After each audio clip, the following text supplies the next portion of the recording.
Hi all and welcome back to the channel, and I hope you're all doing okay.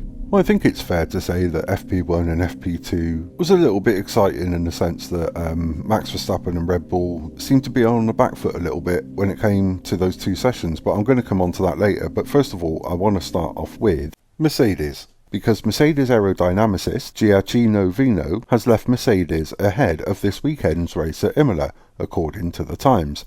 Earlier this week, it was announced that Ferrari had signed Serra and D'Ambrosio from Mercedes ahead of Hamilton joining the team next year. The news of Vino's departure is likely to come as a further blow to Toto Wolff, who has lost several key members of staff over the last few months. And sticking with Mercedes, because Mercedes head of aerodynamics James Allison has claimed that the recent departures from the team are normal parts of running an F1 team. He said, "I think it's more in the normal ebb and flow of an F1 team. The teams are big these days, and in any given year you are shipping out a whole bunch of people and shipping in a matching number.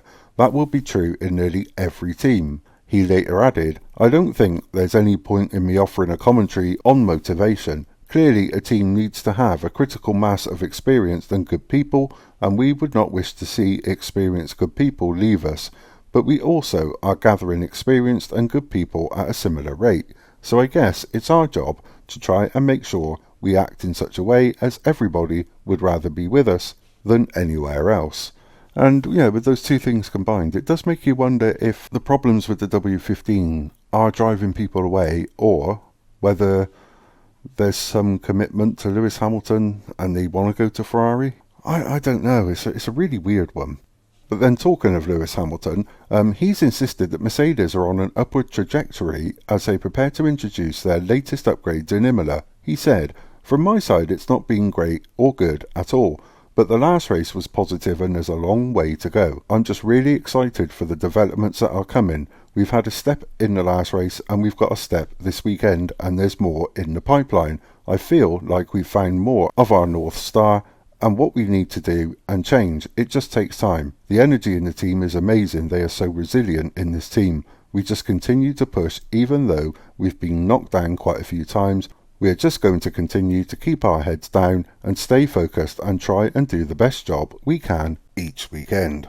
And that kind of interested me because of what Toto said that I covered in my video yesterday, that there was really going to be no improvement with this upgrade package at Imola, but Lewis at the moment seems to be positive about those upgrades, so I suppose we'll find out FP3, but certainly by the time qualifying comes around. So I'm quite interested to watch that.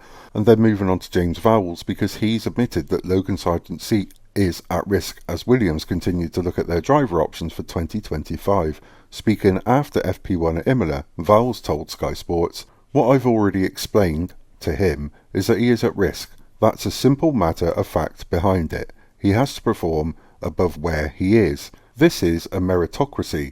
I'm helping him on that journey. I want him to be successful, but in the meantime, we are talking to a few other drivers because we have to get our 25, 26 and 27 lineup correct." And I think, to be fair, that James Vowles took a risk in re-signing Logan Sargeant last year for this year. I was surprised. I really was surprised because I was convinced he wouldn't be in that Williams this year. Then I want to move on to Max Verstappen, because he says Red Bull is severely off the pace for the weekend after struggling in Imola on Friday. Verstappen ended first practice in 5th and slipped to 7th in the second, over half a second behind Charles Leclerc. And Verstappen feared Red Bull was too slow despite the new upgrades, which include an all-new front wing, a revised floor and rear bodywork. Verstappen said, "A difficult day, just difficult to get a good balance and just not really feeling comfortable in the car, moving around a lot. It's very easy to lose the car, so we have a few things that we have to look at, because today, definitely just bad, just not comfortable. Also, the long run was really bad, so definitely a few things that we have to improve if we want to be competitive tomorrow. Today we are just severely off the pace. That we need to fix." Asked if he had confidence that the team could turn things around, Verstappen said, "I guess it can't be worse than what we had today, right? We'll look at a few things that we can do better for tomorrow, but yeah, it looks a bit like the others took a bit of a step forward, and from our side, just a bad day."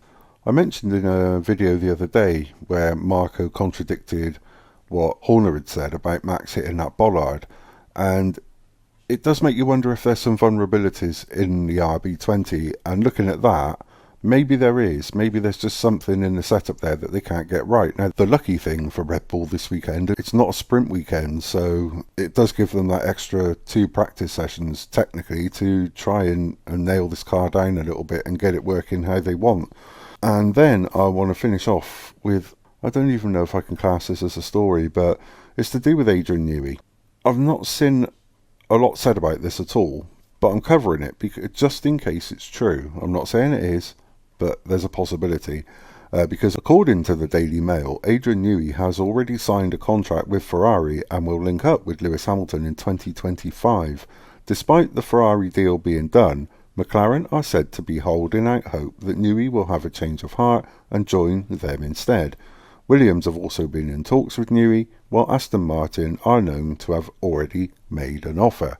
Now this is really confusing because it just seems like that's a given now, but I've not really heard a lot about this story anywhere else. But like I said, I did want to cover it. It's not for clickbait or anything like that.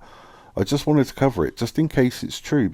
It's one of those, obviously, that's going to unfold with time, and we'll just see where that goes. Yeah, that's it. That's all I've got for you this evening. As always, I truly do appreciate all your comments, your likes and your shares. They genuinely do mean a lot to me, and thank you so much indeed for that.